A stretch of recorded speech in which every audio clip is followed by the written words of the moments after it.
জুলাই সনদ বাস্তবায়ন ও সংস্কার ছাড়া নির্বাচন হতে দেয়া হবে না বলে অন্তর্বর্তী সরকারকে হুঁশিয়ারি দিয়েছেন চরমোনাই পীর ও ইসলামী আন্দোলনের আমির সৈয়দ রেজাউল করিম। তিনি বিএনপির প্রতি ইঙ্গিত করে বলেছেন, যদি কোনো অশুভ চক্র চাপ দিয়ে প্রধান উপদেষ্টাকে সংস্কারের আগে নির্বাচন দিতে বাধ্য করে, তাহলে পরিষ্কার বলছি, আমরা ছাত্র জনতা কিন্তু রাজপথ ছাড়িনি। সংস্কার না হওয়া পর্যন্ত আগের নিয়মে নির্বাচন হতে পারে না, হতে দেয়া হবে না। জুলাই সনদের আইনি স্বীকৃতি ও সনদের অধীনে নির্বাচন দাবিতে ইসলামী আন্দোলনের বিক্ষোভ সমাবেশে এসব কথা বলেন চরমোনাই পীর।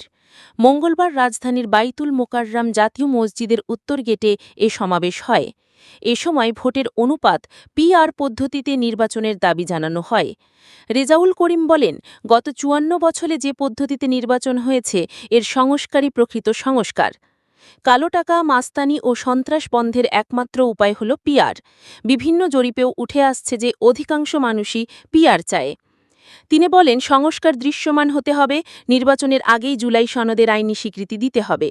নির্বাচনের পরে কেউ সনদের আইনি স্বীকৃতি দেবে এ আশা গুড়েবালি।